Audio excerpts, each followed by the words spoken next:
August 31st, 2016, I stood here in the same room, in front of the same people, telling the same lie I had told myself for the past 17 years. I want to be a doctor. I am going to find the cure for cancer. I am going to go to medical school for 30 years. I'm even going to find a way to not pass out every time I see blood. But as we progressed through ISM, I became increasingly frustrated with the roadblocks doctors commonly face.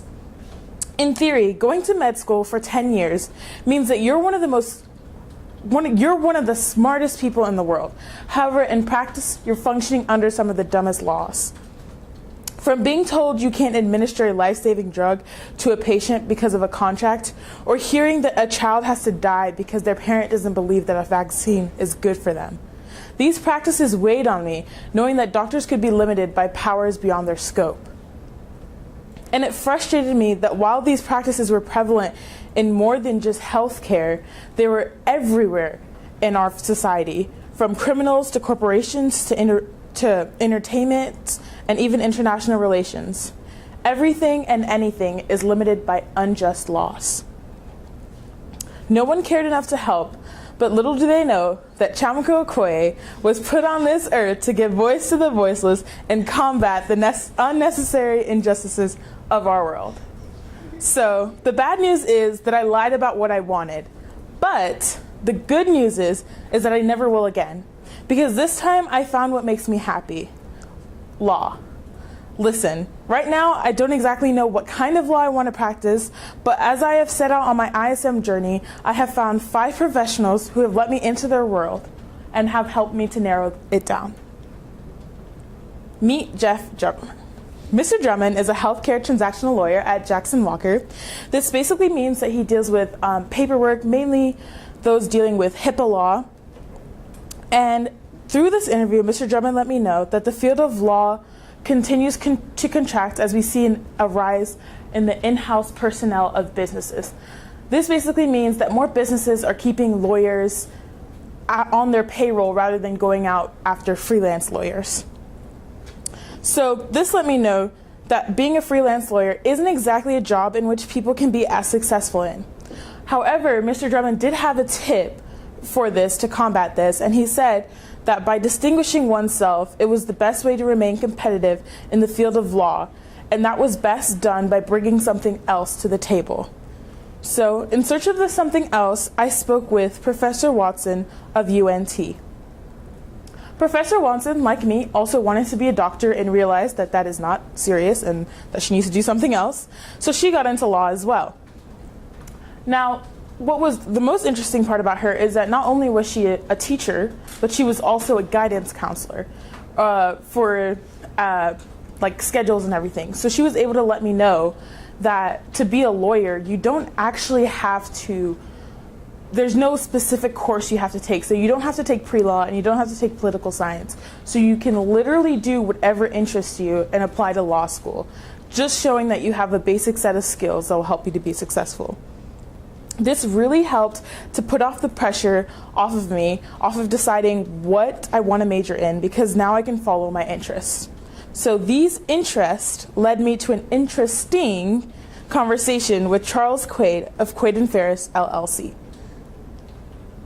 Charles Quaid primarily practices divorce law, but has also done a lot, so he's experienced in pretty much every single field. He's a small firm that handles large clients, and his experience helped me learn some key facts about lawyers. So I learned what makes a good lawyer. A good lawyer has an exceptional memory. A good lawyer is able to recall tons of evidence and tons of just different aspects of the law. This came up in our conversation a lot, as Mr. Quaid was able to recall things that he had done 20-something years ago like it was yesterday, and like cases and points that he had argued. And so I thought that was very important. Also, a good lawyer has to have good judgment. Mr. Quaid emphasized the need that not every single client is the best client. So you have to exercise judgment and making sure that these people are there for the right reasons and that you don't put your own reputation on the line by representing somebody who's not as honest as you are. And also, as a good lawyer, you have to kind of know it all. And when I say know it all, I don't mean it in like the negative connotation that people normally associate it with. I mean it in the sense of you have to know all things about your case. So you can't just argue a case with one side. You have to also understand the other side. And you have to be able to actually understand the concept of what you're trying to argue. Fifth, or fourth, 1, 2, 3, 4, Chia. 4 is being honest. So Mr. Quaid expressed to me that your relationships as a lawyer are what will really help you in the field, especially your relationships with your judges. And he expressed that by being honest, the judges are able to trust you more. He actually told me this one story of one time where he was working on a case and he had a bunch of other cases, so he wasn't actually able to prepare for this case. So he told the judge that, and he told him that he needed an extension, and the judge actually granted it to him because he was honest about it. So like it will really help you out just to be honest and with other lawyers and the people that you're dealing with in your field. Fifth, a good lawyer is also charismatic. So a good lawyer has to be able to convince not only himself of the argument, but also the jury and the judge. And a lot of times the jury is not going to be as knowledgeable on the law, on the practices of the law as you are. So you have to be able to persuade them in a way that they will understand what you're trying to say. And sixth, a lawyer has to demonstrate critical thinking. So it's not enough to just think about something on the basic level. There are so many different ways that you can solve a case, or not solve a case, but like you can argue a case. So you have to be able to think about it on more than just a surface level question. A common theme I noticed about the field of law from each of these interviews was the underwhelming presence of females. So I sought out to speak with Mrs. Lori Conrad. Oh, sorry, my mistake. One thing I did learn from Mr. Quaid was he practiced law, and his firm was one of the leading law firms about collaborative law. And collaborative law is basically the law that approaches divorce in the sense that, or approaches primarily divorce in the sense of you're avoiding going to trial. So both sides pretty much have a team of people that they work with, and the goal of it is to negotiate a peaceful agreement and eventually demilitarize law, specifically family law, which can be very just nasty to deal with.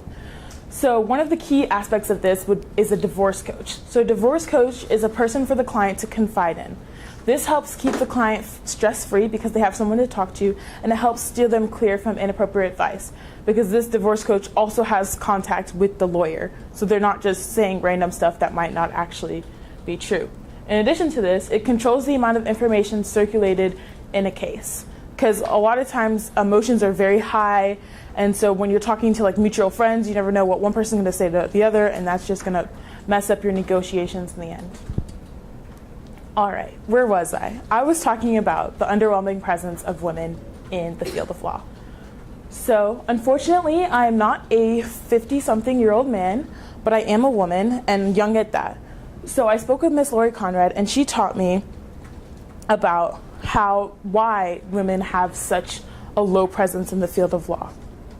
So some quick facts about Miss Conrad is that she works at a medium-sized private firm and deals with business law. She says that females are rarely seen because many of them choose not to actually practice law.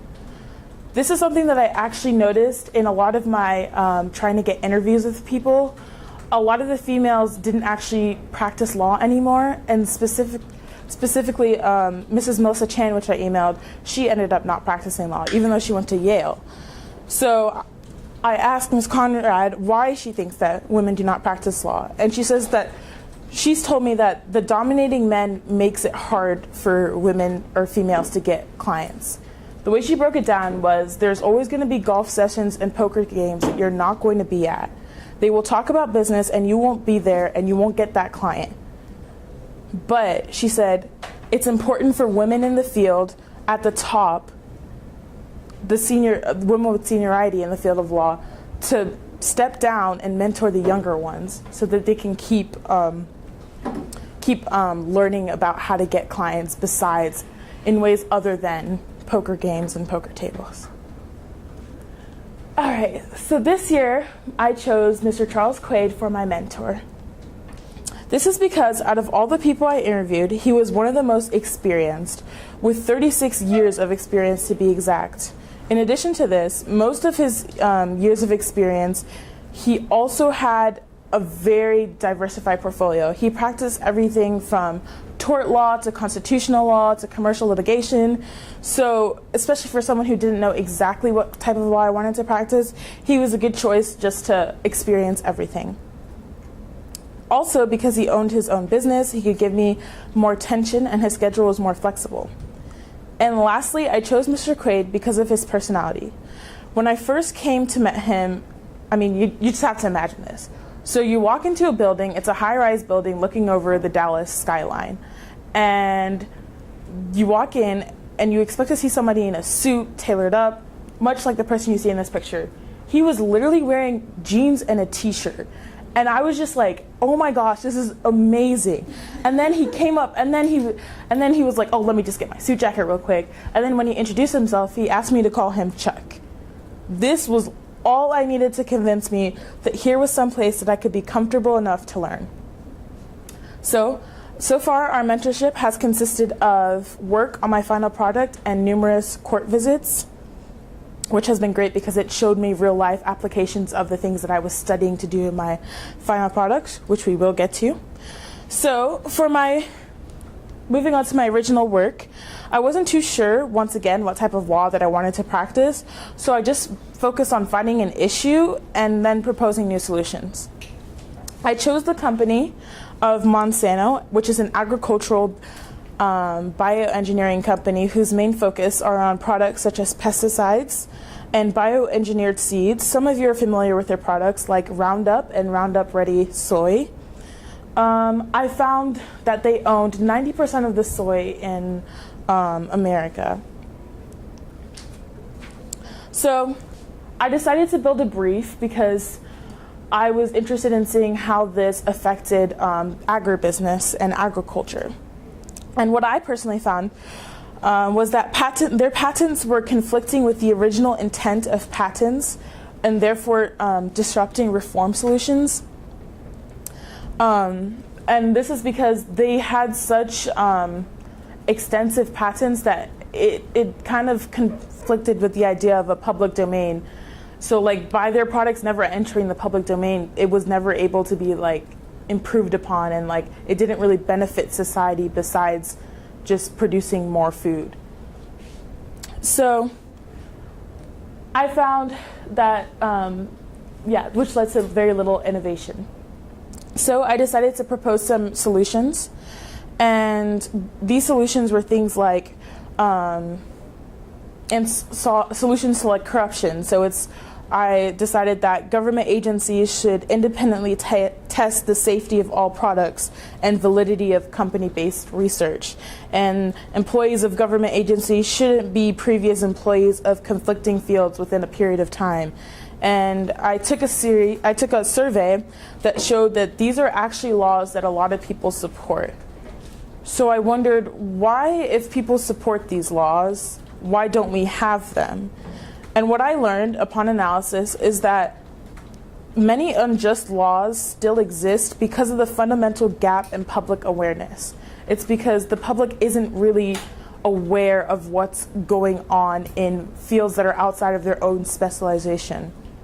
This, keep in mind, is one of my overall goals in life, so it was very important for me to learn this lesson. I also learned about intellectual property law and patents. Moving on to my final product. So initially I was going to host a forum and a mock trial, but that fell through the roof because I couldn't really find any interested law students, and it just wasn't very practical. So I decided to create an all-access guide to mock trial because as I was looking up someone who's never taken a law class or anything like that, I was looking up all these terms like hearsay, evidence, direct direct examination, cross-examination, like totally over the roof. And all of the definitions they had were totally over the roof as well. And everything that I needed was just bits and pieces off of numerous websites, and there wasn't really one comprehensive website that contained all of this. So I decided to create an all-access guide to mock trial that just basically highlights all the different aspects of law and infused with trial.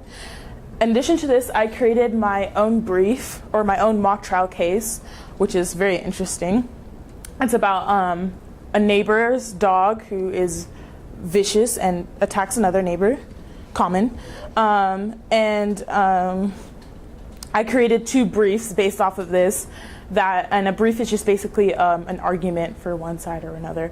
So I created 2 briefs for the 2 sides, and this Sunday I will be filming it to put on this website. And one thing that I learned throughout this process is the concept of negligence versus comparative negligence. And what I learned is negligence is like it's not necessary, it doesn't always have to be intentional, but it's basically a property owner not fulfilling their commitment to that property and those in their community. And then comparative negligence is just what the person, the victim, or what's it's plaintiff and defendant. So it's what the defendant has or the plaintiff has contributed towards this negligence. So it's like, did you provoke the incident? Did you like do anything that caused it to happen? So that's what I learned this year in my final product. And thanks to my mentor, because I would like to say thanks to my mentor, because without all of his help, none of this would obviously be possible, especially with his making a lot of his work days bring your mentee to work. So I would like to end today with a reminder of what's important. I have no idea what I'm doing, and I'm terrified by changing what I want to do. But Coach Goff always says, if you're not scared by what you're doing, then you're not thinking big enough. And now I'm going to think big, because if you can't fly, then run. If you can't run, then walk. If you can't walk, then crawl. But whatever you do, you have to keep moving forward. So this is my leap forward into what I don't know. And on May 5th, 2017, I'm finally saying the truth to myself and to every one of you. I am going to succeed. My work this year will mean something. And I am not only going to change the world, but the way you look at it. Thank you very much.